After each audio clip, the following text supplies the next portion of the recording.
அஸ்ஸலாமு அலைக்கும். Last mini விளாக்ல பக்ரீட்க்கு என்ன ஸ்பெஷலா பண்ணியிருந்தோம் போட்டிருந்தேன். வருஷம் வருஷம் ரம்ஜான் பக்ரீட் ஜாலூர் கோபி தான் பண்ணுவோம். திரும்ப திரும்ப அதை பார்க்கும்போது உங்களுக்கும் போர் அடிக்கிற மாதிரி இருக்கும்.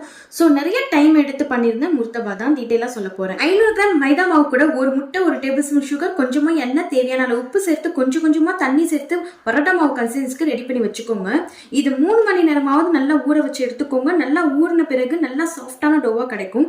மாவு வீசுறதுக்கும் ஈஸியா இருக்கும். இதுக்கான ஸ்டஃபிங் எப்படி செய்யணும் பார்க்கலாமா? கேரட், கோஸ், புதினா, மல்லி, நிறைய வெங்காயம் சேர்த்துக்கோங்க. சிக்கன் நல்லா பாயில் பண்ணி பிச்சு போட்டு சேர்த்துக்கோங்க. கரம் மசாலா, மஞ்சள் தூள், தனி மல்லித்தூள், தேவையான அளவு உப்பு சேர்த்து கையால நல்லா பிசைஞ்சு மிக்ஸ் பண்ணிக்கோங்க. தாளிக்கிறதுக்கு ஜிஞ்சர் கார்லிக் பேஸ்ட் சேர்த்து தாளிச்சிட்டு ரெடி பண்ணி வச்சிருந்த வெஜிடபிள்ஸையும் சேர்த்துக்கோங்க. தண்ணி நல்லா ட்ரை ஆகிற அளவுக்கு நல்லா வேக வச்சு எடுத்துக்கோங்க வெஜிடபிள்ஸை. ஸ்டஃபிங் ரெடி ஆகிறதுக்கு அப்புறம் 3 மணி நேரத்துக்கு அப்புறம் மாவு ஓபன் பண்ணி பார்த்தா நல்லா சாஃப்டான டோவா இருந்துச்சு.